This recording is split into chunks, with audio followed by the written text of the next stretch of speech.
Breaking news ఏటూరు Nagaram encounter లో చనిపోయిన Maoist Mallayya dead బాడీని భద్రపరచాలని పోలీసులను హైకోర్టు ఆదేశించింది. మావోయిస్టుల ఎన్కౌంటర్ పై ఇవాళ హైకోర్టులో విచారణ జరిగింది. పోస్ట్ మార్టంపై సమగ్ర రిపోర్టు సమర్పించాలని కోరింది హైకోర్టు. మిగిలిన డెడ్ బాడీలను కుటుంబ సభ్యులకు అప్పగించాలని చెప్పింది. అయితే డెడ్ బాడీలను భద్రపరచడం ద్వారా శాంతి భద్రతలకు విఘాతం కలుగుతుందని అన్నారు ప్రభుత్వ తరపు న్యాయవాది. మృతదేహాలకు పోస్ట్ మార్టం ప్రక్రియ సరిగ్గా చేయలేదని పిటిషనర్ వాదనలు వినిపించారు. డెడ్ బాడీలపై ఉన్న గాయాలపై అనుమానాలు ఉన్నాయని చెప్పారు. ఎన్హెచ్ఆర్సీ హైకోర్టు ఆదేశాల ప్రకారమే పంచనామా ప్రక్రియ పూర్తి చేశామని క్లారిటీ ఇచ్చారు జీపీ. 8 మంది వైద్య నిపుణులతో పంచనామా పూర్తి చేశామని అన్నారు. దీంతో సమగ్ర పోస్ట్ మార్టం రిపోర్టు సమర్పించాలని ఆదేశించిన హైకోర్టు తదుపరి విచారణ గురువారానికి వాయిదా వేసింది.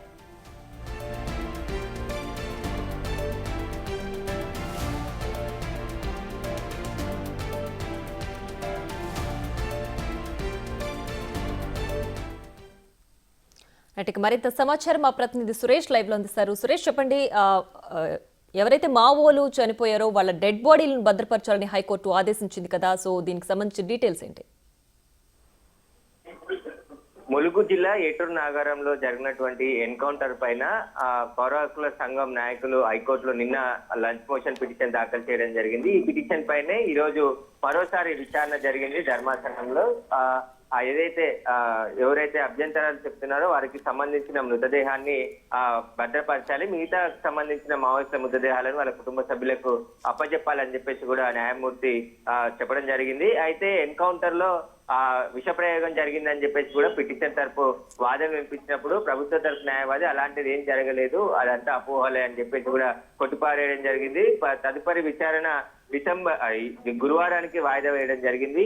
గురువారం రోజు పూర్తి స్థాయిలో విచారణ జరుపుతామని చెప్పేసి కూడా హైకోర్టు పిటిషనర్లకు చెప్పింది. అయితే విచారణ సందర్భంగా ఏదైతే ఎన్హెచ్ఆర్సీ హైకోర్టు ఆదేశాల ప్రకారమే పంచనామా ప్రక్రియ పూర్తి చేశామని చెప్పేసి కూడా ప్రభుత్వ న్యాయవాది చెప్పడం జరిగింది. మృతదేహాలకు పోస్ట్ మార్టం ప్రక్రియ కూడా సరిగ్గా జరగలేదని చెప్పేసి పిటిషన్ తరపు న్యాయవాది వాదించడం జరిగింది. కానీ అన్ని నిబంధనల ప్రకారమే ఆ పోస్ట్ మార్టం నిర్వహించామని చెప్పేసి కూడా హైకోర్టుకు తెలియజేయడం జరిగింది. మృతదేహాలకు సంబంధించిన పోస్ట్ మార్టం ప్రక్రియ అంతా కూడా దీనికి సంబంధించిన పూర్తి నివేదిక హైకోర్టుకు సబ్మిట్ చేయాలని చెప్పేసి కూడా హైకోర్టు న్యాయమూర్తి పోలీసులకు ఆదేశాలు జారీ చేయడం జరిగింది.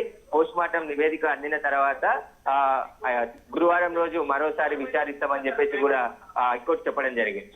రైట్ సురేష్, అయితే మావోల డెడ్ బాడీలకి అంటే వాళ్ళకి సంబంధించి ముందుగానే మత్తు పదార్థం ఇచ్చి విష ప్రయోగం చేసి ఆ తర్వాత వాళ్ళ చిత్రహింసలకు గురి చేసి చంపేశారన్న ఆరోపణలు వచ్చాయి కదా, సో ఈ నేపథ్యంలో పోస్ట్ మార్టం రిపోర్ట్ వచ్చే వరకు వెయిట్ చేయాల్సిందే అంటారా? అంటే మల్లయ్య మృతదేహం పైన గాయాలున్నాయి, ఆ గాయాల పైన అనుమానం ఉంది. ఎన్కౌంటర్ జరిగిన దానికి ఆయన బాడీ మీద ఉన్న గాయాలకి కొన్ని తేడాలు ఉన్నాయని చెప్పేసి కూడా పిటిషన్ తరపు న్యాయవాది హైకోర్టుకు తెలపడం జరిగింది. దీనిపైనే మల్లయ్య మృతదేహాన్ని మాత్రమే గురువారం విచారణ వరకు భద్రపరచాలని చెప్పింది. మిగతా ఎవరైతే 6 ఉన్నారో వారికి సంబంధించిన మృతదేహాలను వాళ్ళ కుటుంబ సభ్యులకు అప్పచెప్పండి అని చెప్పేసి కూడా హైకోర్టు చెప్పింది. ఇప్పటికే అందరి పోస్ట్ మార్టం పూర్తయ్యాయి. పోస్ట్ మార్టం నిర్వహించకుండా అడవిలోనే మృతదేహాలను ఉంచినట్టయితే శాంతి భద్రతలకు విఘాతం కలిగే అవకాశం ఉందని చెప్పేసి కూడా పోలీసుల తరఫున న్యాయవాది ప్రభుత్వ న్యాయవాది హైకోర్టు ముందు వాదనలు వినిపించడం జరిగింది. అన్ని నిబంధనల ప్రకారమే ఈ పోస్ట్ మార్టం ప్రక్రియ 8 మంది డాక్టర్ల నిపుణుల మధ్య వాళ్ళ ఆధ్వర్యంలోనే ఈ పోస్ట్ మార్టం అంతా కూడా నిర్వహించామని చెప్పేసి కూడా చెప్పడం జరిగింది. పోస్ట్ మార్టం నిర్వహించిన పూర్తి రిపోర్ట్ ని కూడా హైకోర్టుకు సబ్మిట్ చేయాలని చెప్పేసి హైకోర్టు చెప్పింది. కాబట్టి ఆ పోస్ట్ మార్టం నివేదిక అందిన తర్వాత పూర్తిగా ఏదైతే విచారణ జరిపి దీనిపైన ఉత్తర్వులు ఇచ్చే అవకాశం కనబడుతుంది. మరోవైపు దీనిపై డీజీపీ కూడా నిన్న ఒక ప్రెస్ నోట్ రిలీజ్ చేయడం జరిగింది. మావోయిస్టులపై విష ప్రయోగం జరిగింది అనేది అంతా కూడా ఖండించడం జరిగింది. ఎలాంటి విష ప్రయోగం చేయాలి, ఆదివాసులని 2 మావోయిస్టులు చంపారు ఇన్ఫార్మల్ నెపంతో, వారిని గాలింపులో చర్యంగా ఎదురుపడినప్పుడు ఈ కాల్పులు జరిగాయి. పోలీసులు ఆత్మరక్షణలో భాగంగానే కాల్పులు జరపడం జరిగింది. ఆ కాల్పుల్లో మావోయిస్టులు మృతి చెందారని చెప్పేసి కూడా ఆయన ప్రెస్ నోట్ లో రిలీజ్ చేయడం జరిగింది.